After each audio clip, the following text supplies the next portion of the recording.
Hello YouTube, Dave here again. Today we're going to be looking at Dungeon Mayhem, an action-packed card game for 2 to 4 adventurers. I've had this for almost 2 weeks now actually, so it'd be really nice to finally open this up and have a look inside, see what the cards are like, and I guess look over and see what the rules are like. From what I understand, this is going to be a pretty quick-paced game. As it says here, it's for 2 to 4 players and takes about 10 minutes of playtime. I also suspect that this is going to be a game that doesn't really require an in-depth knowledge of the Dungeons & Dragons game in order to enjoy it. So at least that's what I'm hoping. Since I plan on taking this with me come the holidays when we're visiting family, so just to try to get a few games in here. So on the back here it says, split the party and unleash the mayhem. Do you have the guts to bring home the glory? Play as one of 4 brave, quirky characters, Barbarian, Paladin, Rogue, or Wizard, battling it out in a dungeon full of treasure. With magic missiles flinging, dual daggers slinging, and spike shields dinging, it's up to you to be the last adventurer standing. And I kind of wish they could have made that last part rhyme, but anyway. The contents are 4 28 card decks, 4 hit point trackers, 4 hit point tokens, 4 reference cards, and 16 damage tokens. So, without further ado, let's finally get the plastic off this thing and see what's inside. Now, it doesn't have the retail price listed on the box, like most of the times they'll have that on there, and the barcode doesn't even have what you could extrapolate as the price. Sometimes you'll see like a smaller barcode, and it will usually, the last 4 numbers of it will typically be the price of the product, unless it's like in the $100 range sort of thing. But I paid $18 plus tax for it Canadian, so it's probably around $11 or $12 US, I would imagine. But here we go. So we just got the box, just lifts off like this. It's for ages 8 plus. And so here we got all of our tokens. And okay, it actually shows the images of the characters on the back there. And it looks like, again, the rules are probably going to be pretty simple because it's just like that's the whole rule sheet. So let's just go ahead and pop this open.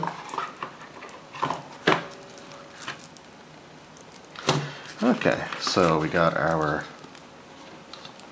stuff here. I actually kind of like the little the way that it's held inside. I actually kind of like that. I think that's neat. Also looks like we got the 4 decks in 2 different piles, so let's just see. Hopefully they're easy. I imagine they would be easy to separate out.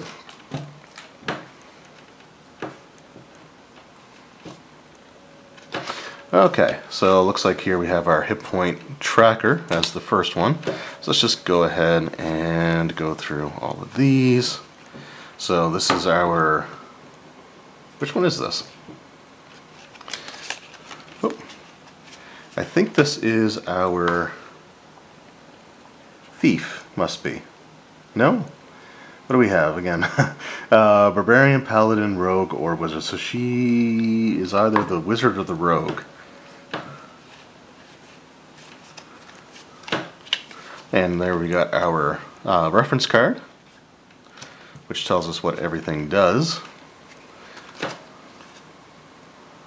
Divine Inspiration. Okay. So this is one of the character cards here. And so if we just look at the symbols, let's just try to see if we can get a couple of the... Oh, she must be the Paladin. Okay, she's the Paladin. Alright. That's neat. Alright, so we have Divine Inspiration, so it gives you a little ability there. It says choose any card in your discard pile and put it into your hand. Then it looks like you heal 2 hit points. So our card here, and you can see like it has the symbols there.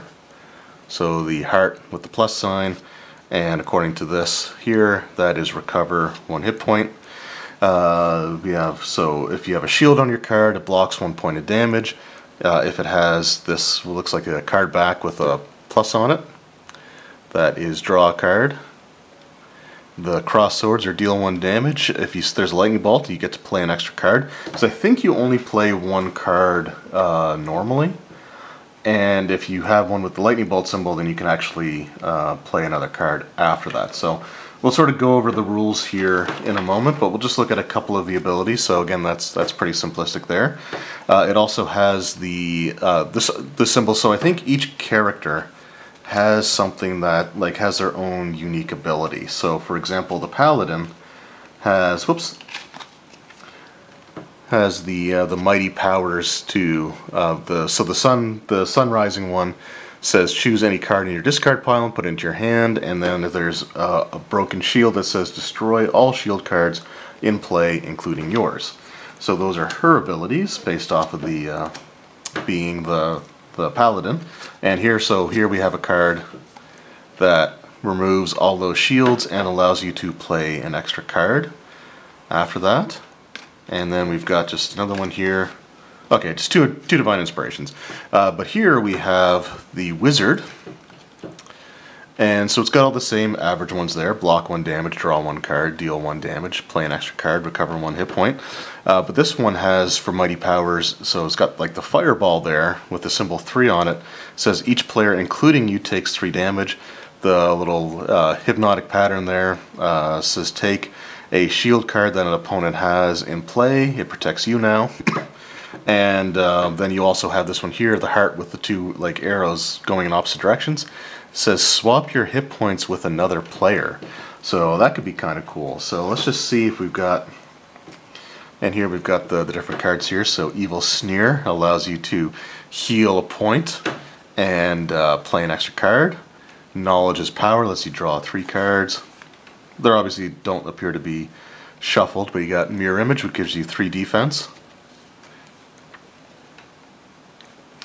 And we got regular shield, lightning bolt.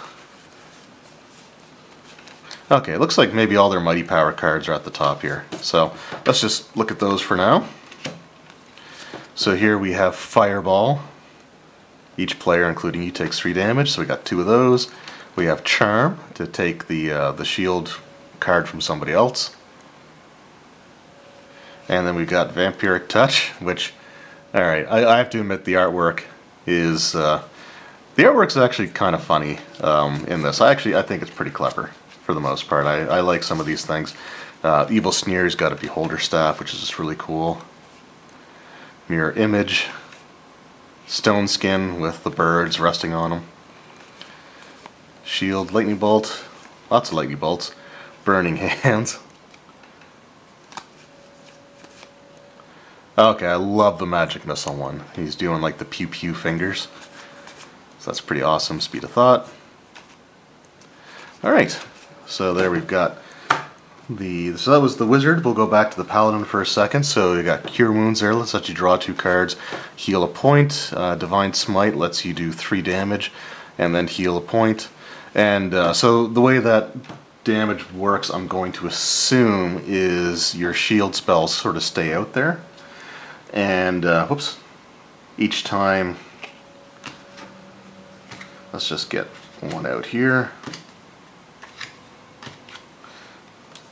So I'd say each time you deal a point of damage, so let's just go to, say, Fighting Words, for example. Not one that's going to deal 3 damage.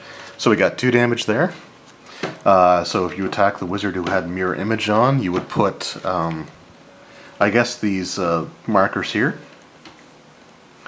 over the shield. So if I did 2, I would take 2 of these tokens and put them on 2 of them, I guess, is how I'm pretty much assuming that is going to go, from what I can tell, I would say. So anyway, we got those ones there. We got Fighting Words, which again we just looked at, for the most justice, and that's a pretty crazed look on her. For even more justice, let me guess, one of them is going to be for justice? Yeah. Okay. So like I said, there's actually, again, a pretty, oh, there we got Fluffy the horse there. Spinning Parry, Finger Wag of Judgment. So, high charisma, she's checking herself out in the reflection of her shield, it looks like, or a mirror. Anyway, so the game obviously has a pretty good sense of humor, I'm going to say. And I like it. It's kind of it obviously looks pretty quirky, and I don't mind that. I think that's actually kind of cool. So yeah, really liking this so far actually, so let's just put that away. And we'll have a quick look at the other two characters. Again, I think that the rules are pretty simple, but we will go over those once we kind of clear all this up. So let's just move all this stuff out of the way. I got the character cards there. Oh. Alright. So here we have the Tiefling Thief, the Rogue, and the Half-Orc Barbarian. So okay. So we just have our Barbarian there. Again, we got the standard hit point tracker, so it looks like everybody starts with the same amount of life. So we've got our reference card here for the Barbarians. So they have, again, all the same standard abilities that everyone has, but their mighty power, so the heart with the axes in it, says you heal once per opponent, then deal 1 damage to each opponent. Then you have this sort of a square here with the number 3 in it and some like basically arrows sort of going around it. Says each player, including you, discards their hand and draws 3 cards. So I think 3 cards is your hand size. And I don't know. Well, we'll look at the rules. I don't know if you can actually go above that or not, or how that works. But anyway, and then it has another broken shield one, but this is like a silver one, so it destroys 1 card in play, not all of them. So let's just have a look at some of the Barbarian's abilities here. So we got 2 axes are better than 1, which lets you play extra cards, so you get to do extra attacks. You get Flex, which heals you once you draw a card. Snack Time, another Flex.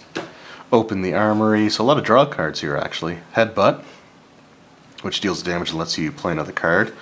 Brutal Punch. Big Axe is best axe. A lot of those. And you got Rage, just 4, so that's probably the most damage that's done. Wrath, whoops. So these are sort of in the reverse order. So we got Wrath, and then we have Riff, Animal Companions, Spiked Shield, a Bag of Rats, Mighty Toss, Battle Roar, so that's the discard one, and you get to play a card again right after that. So Whirling Axes, you get to heal 1 for each opponent, and then you attack each opponent for 1 damage. So pretty cool there. Oh. Alright, and then we have our Thief. And yes, I'm going to call him a thief. He's probably a rogue, but for me, rogues are thieves. It's just the way that it works. So this one here has, like, it looks like a green eye sort of on some steps. So it says none of your opponent's cards affect you or your shield cards until your next turn. So that's pretty cool. You have the Broken Shield, so you can destroy 1 card, shield card in play, similar to what the Barbarian has. And then this one has a basically loot bag there. And it says steal the top card of any player's deck and play it. So that's actually pretty cool. Alright, so let's see what we got here. So we got Cunning Action, lets them play 2 more cards. And I think there's something unique if you play all of your cards in a turn. So we got Even More Daggers, which lets you draw 2 cards and heal. Stolen Potion, the Goon Squad, My Little Friend, another Goon Squad, Winged Serpent, all the Thrown Daggers, a bunch of those, 2 Thrown Daggers, probably 1 Throwing Dagger after that, yeah, 1 Throwing Dagger. So again, we're sort of going backwards, but that's okay. A lot of those. Sneak Attack. It's holding up the flower and then has the baseball bat with the nail stuck in it behind his back. Pickpocket. 2 of those. And then we have Clever Disguise. So that's actually, again, pretty cool. So, again, I like the humor. It's definitely a whimsical game. It doesn't take itself very seriously, and I can definitely appreciate that. Oh, I didn't even notice this, but it looks like you got a little goblin there on the inside of the box. That's pretty cool. So, the rules of the game, we'll just go through these pretty quickly. So, we'll just get a card out here as well. So, I would say that the tokens with the individual's faces on them would be the what you use for your hit point tracker. Oh yeah. Okay, you can kind of see that. See that there. So, to get ready, you choose one of the 4 decks. You take the hit point tracker, hit point token, and reference card. Set them on the table in front of you. You put your face token on the number 10. And then you basically start the game. So everyone draws 3 cards, and the youngest player goes first. That's kind of a staple for some of these types of games. So here's what you do on your turn. So the first thing that you do is draw a card, and I would say basically to keep things simple, even the first person to go will do that as well. And it says play a card from your hand by putting it on the table in front of you. Sometimes you can play more than 1 card in a turn, but you have to play at least 1. And then it says put all the cards you played this turn into your discard pile unless they have the shield symbol on them, so they stay. Cards with the shield symbol stay on the table in front of you until they're destroyed, and then they go in the discard pile. Then you pass the turn to the player on your left. So it says here, if you played all your cards, if you don't have any cards left in your hand, congrats, you get to draw 2 cards right away. And then it just says, and the way that this works from what I understand, because I have seen some explanation of it, is that if you have the ability to continue to play more cards, I think you can keep doing that. So if you can play 2 cards and you have to draw, I think you can still play 1. I'll have to look into that. But yeah, I think that there's some sort of bonus for doing that. And if you run out of cards in your deck, then you just shuffle your discard pile and start all over again. So you got the hit points, which are pretty basic. Whenever you take, whenever something attacks, it deals whatever number of swords in damage, and you would take that in hit points. So if you had 10 and you took 2, you would go down to 8. But if you had 1 shield and you started at full life, you had 1 shield point and you took 2 points damage from an attack, your shield would take 1, and then your would only go down from 10 to 9, for example. And basically the way that you play the game, so it says use your cards to deal damage to your opponents, and try not to take any damage yourself. The game ends when only 1 player is still in the game, and that player is the winner. Sometimes a card can knock out many players at the same time. If no players are left in the game, then it's a tie, so get ready to battle again. Okay, let's just have a look at the... so we've got basically that information there. So it's pretty basic. So we have what the attacks do. Whoops. We'll just kind of go up here. So we have what the attacks do, what the defense card does. So they stay in, you put a damage token on it. You can have more than 1 defense card protecting you, and attacks can't deal any damage to you until all of your... So if you can stack your defense cards as well. If an attack card deals more than enough to destroy one of your defense cards, any extra damage goes through to you or your other defense cards. And then we'll just go into the frequently asked questions. So this might let us know what we have here. So can I use healing cards to get more than 10 hit points? The answer is no. 10 is the most you can have. Oh, sorry, the most you can have, which is pretty standard. You know, if you look at the role-playing game, you can't heal above max, so that makes sense. Let's see, if I play a card with a lightning bolt symbol on it, do I have to play another card even if I don't want to? And the answer to that is yes. You always have to play 1 card for each symbol, lightning symbol, on the cards you've already played. So I guess you keep, like I said, you would keep going if you have to draw cards. If I use Ozin's Mighty Power to take a defense card from another player, what happens if that player gets knocked out? You keep the defense card until it is destroyed, then give it back to the knocked out player. If I use Oriax's Mighty Power to steal and play a card from another player's deck, whose discard pile does that go into? It goes into the discard pile the person you stole it from. So, pretty basic. Like I said, this looks like it's going to be a pretty quick and easy game. There's not really a whole lot to it, so I'm really looking forward to giving this a play. I think it's going to be a lot of fun. Like I said, it doesn't require a strong knowledge of the Dungeons & Dragons role-playing game in order to play it, which I think is good. That way it makes it easier to just, play this at like a board game night sort of thing, if you don't have like your regular gaming group together. Like I said, I plan on taking it with me when we go stay with family over the Christmas holidays. So I'll be taking that, and I'm the only one there who really plays D&D. So, but again, they don't have to worry about that. So it looks like this is going to be a really fun, just a really fun, quick game to play. So I am looking forward to giving this a try. And if you're just looking for a quick, fun, and easy card game, or just something that you can, break out if plans go awry, sort of thing, then I think that this is probably a pretty worthwhile purchase. This is really the first card game that I've picked up from Dungeons & Dragons or Wizards of the Coast since they started doing them. Like there was was it Rock, Paper, Wizard or something like that was one that they did as well. I never got to pick that up, but I'm actually really looking forward to giving this a try. It seems like a lot of fun, and again, really easy game to just sort of pick up and play. Anyway, if any of you watching this have actually had this game in your collection, let me know what you think of it. Have you had a chance to play it? How does it play for you guys? Has it been enjoyable for you, basically? Like I said, I think this is going to be a lot of fun to play, and I can't wait to give it a shot. Anyway, hope you guys enjoyed the video. Thank you very much for watching, and I will see you next time. Take care.